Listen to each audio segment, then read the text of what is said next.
Hello दोस्तों, आपका स्वागत है प्रोग्राम सवाल हमारे आपके में।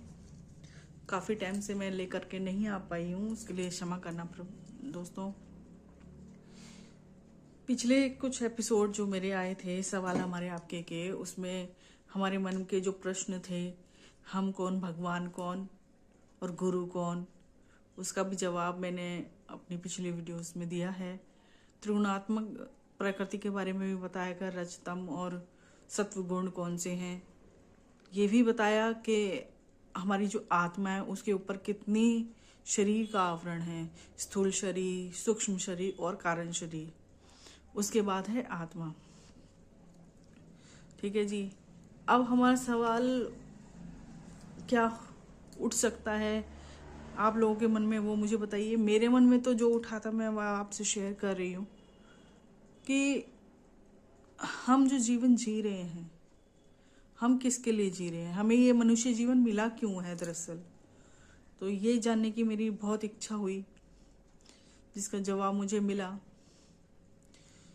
कि मनुष्य जीवन सिर्फ हमें भक्ति के लिए मिला है, सच को जानने के लिए मिला है, सत्य का ज्ञान हमें मिले इसके लिए हमें बुद्धि मिली है।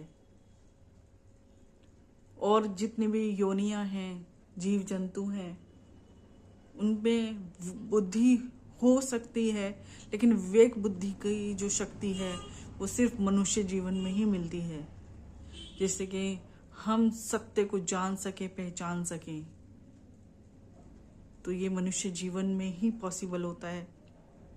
अब मनुष्य जीवन भी कैसे मिलता है? जब आप और योनि से निकल के आते हो, 84 लाख योनियां कहीं जाती हैं, कई तरह के जीव जंतु होते हैं, पशु पक्षी होते हैं। तो उसके बाद जो जन्म होता है, पहले शूद्र में, फिर वैश्य में, फिर क्षत्रिय में, उसके बाद ब्राह्मण कुल में जन्म होता है। ठीक है। तो ब्राह्मण कुल में जन्म मिलना बहुत बड़ी बात मानी जाती है। कही जाती है कि ब्राह्मण कुल में जो जन्मा है, आज नहीं तो कल उसका झुकाव भक्ति की तरफ होगा ही होगा, ऐसा कहा जाता है।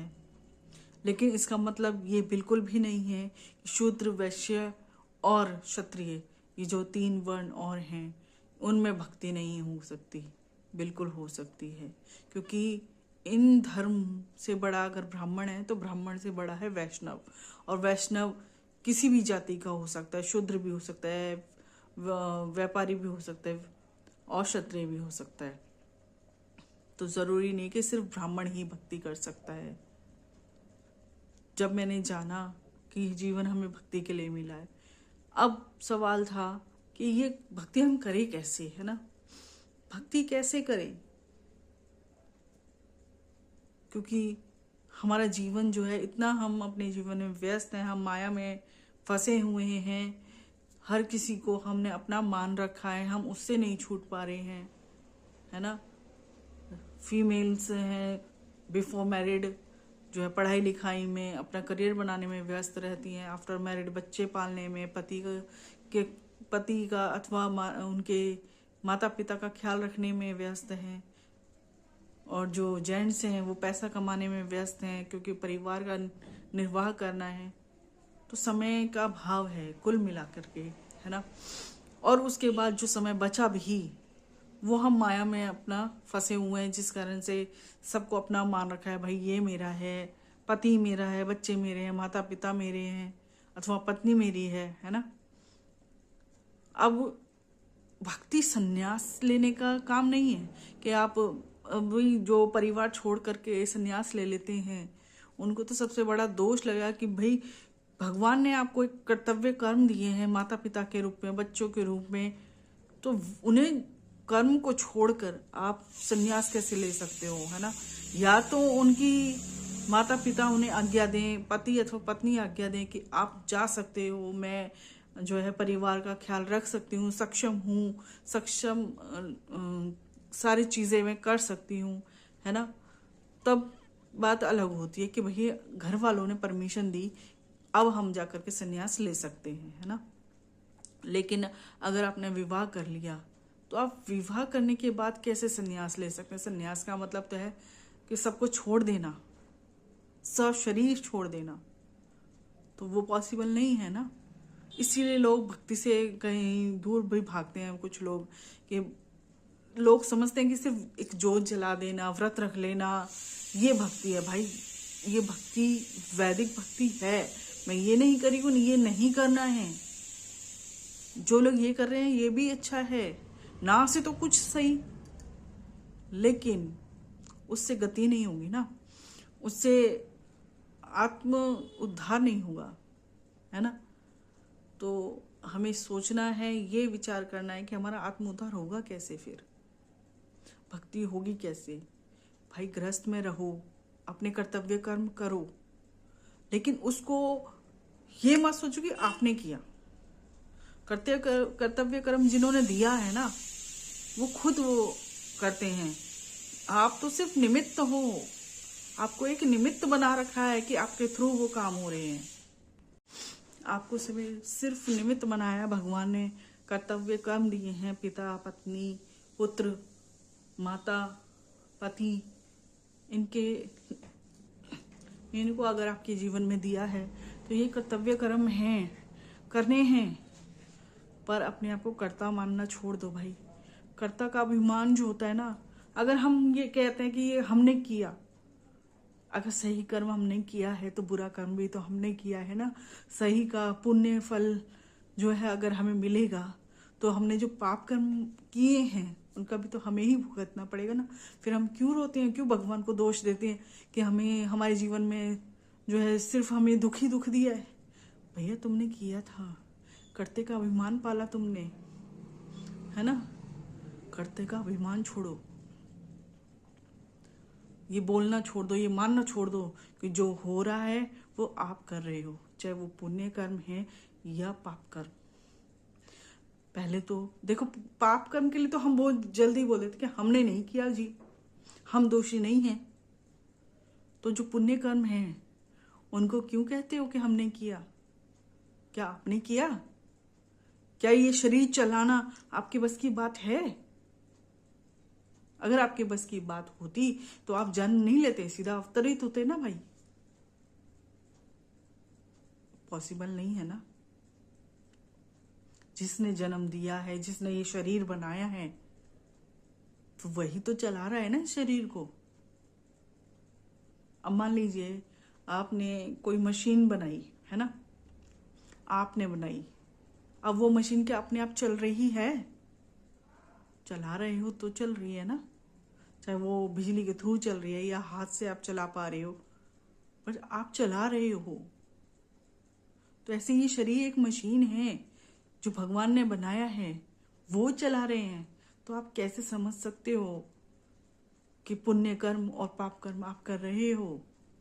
अगर पाप कर्म आप मानते हो कि आप नहीं कर रहे हो, आप दोषी नहीं हो, तो पुण्य कर्म के भी कर्ता आप नहीं हो। जिस दिन ये मानना छोड़ दोगे, कर्ता का अभिमान छोड़ दोगे,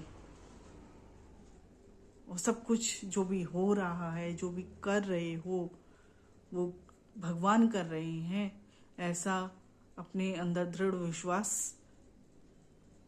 रखोगे कि जो भी हो रहा है, जो भी अच्छा हम कर रहे हैं, हम नहीं कर रहे, भगवान कर रहे हैं। हर कर्तव्य को भगवान का दिया हुआ मान करके करते चलो, तो भक्ति अपने आप हो जाएगी। फिर आपको एक जगह बैठ करके पुकारने की जरूरत नहीं है भाई।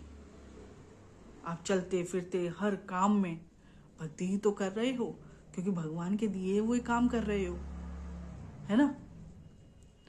तो मैंने यही जाना, ये शरीर हमें भक्ति के लिए मिला है, लेकिन हम माया में फंस कर हम अपने आप को कर्ता के अभिमान में घेर लेते हैं, और हम फिर हम जाते हैं नरक। पुण्य कर्म करते हैं, स्वर्ग जाते हैं, फिर वापस हमें नरक आना पड़ता है जब पुण्य फल खत्म हो जाते हैं। तो ये चक्र ऐसे ही चलता रहता है। पाप कर्म करे हैं तो दुख मिलेगा, पुण्य कर्म करे हैं, स्वर्ग में जाके फिर इस धरती पे रहोगे, फिर पाप और पुण्य कर्म करोगे, फिर यही चक्र चलता रहेगा।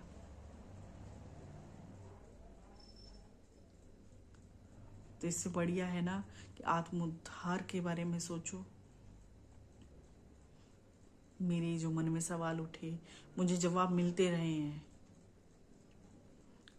हमारे गुरुदेव श्री गौरांग दास महाराज जी के मुख से हमारे सवालों के जवाब हमें मिलते रहे।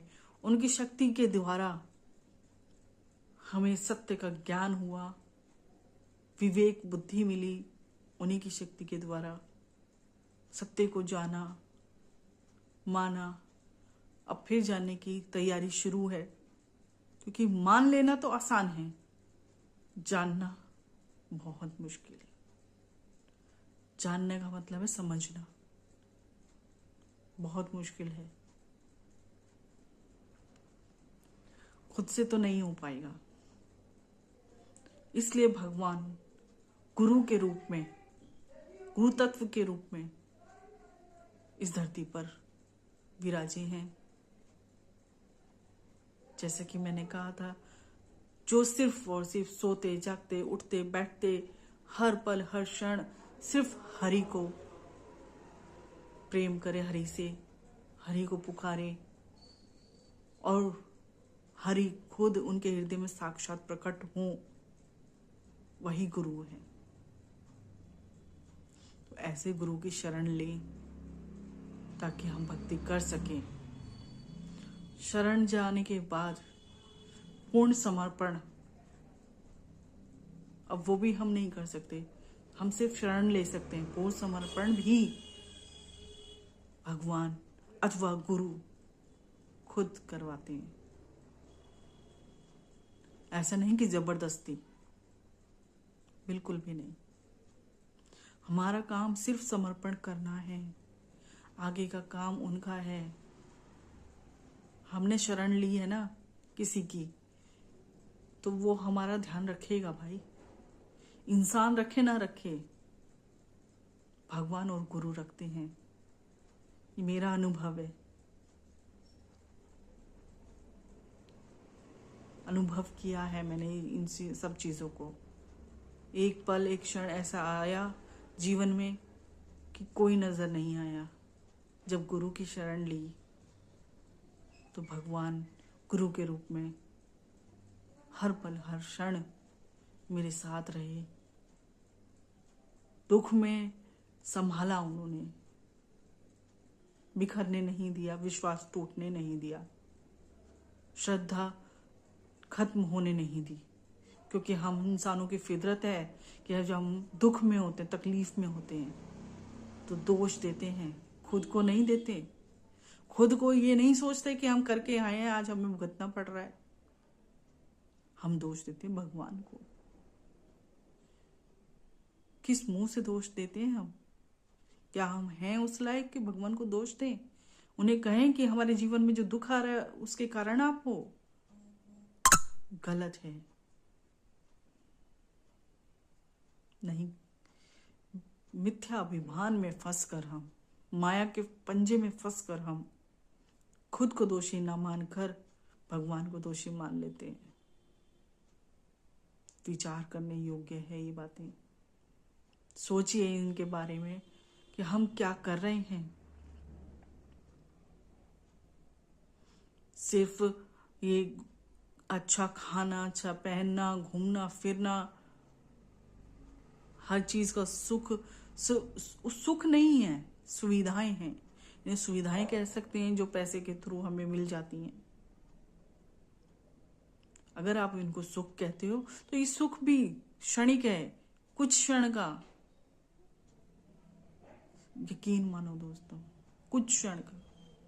लेकिन जब हम अभिमान छोड़कर गुरु की शरण लेते हैं और उनकी शक्ति द्वारा हम भक्ति कर पाते हैं, तो वो जो सुख मिलता है ना, वो निरंतर बढ़ता है, कभी भी खत्म नहीं होता। ये मेरा अनुभव है। दोस्तों, विचार आपको करना है। आप क्या चाहते हैं?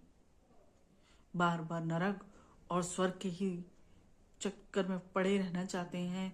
84 लाख योनि में फंसना चाहते हैं? या आत्मोद्धार की तरफ बढ़ना चाहते हैं? ये आपको देखना है, आपको जानना है, आपको समझना है। आज के लिए इतना ही दोस्तों।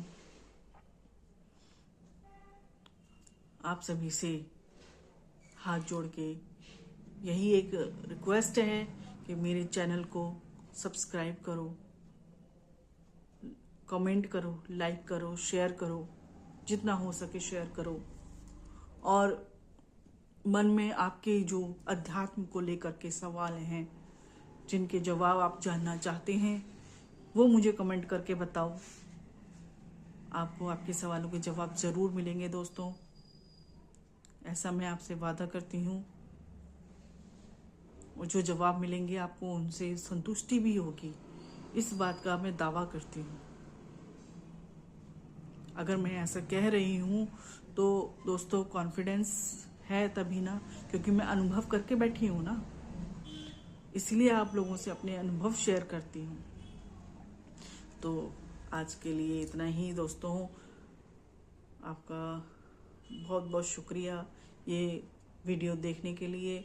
इस वीडियो को शुरू से लेकर एंड तक ज़रूर देखिएगा, नहीं तो कुछ भी आपकी समझ में नहीं आएगा। और चैनल को सब्सक्राइब कर लीजिएगा ताकि मैं ऐसे वीडियोस, ये प्रोग्राम कंटिन्यू आगे रख सकूं। तो धन्यवाद आप लोगों का बहुत बहुत, और सभी को राधे राधे।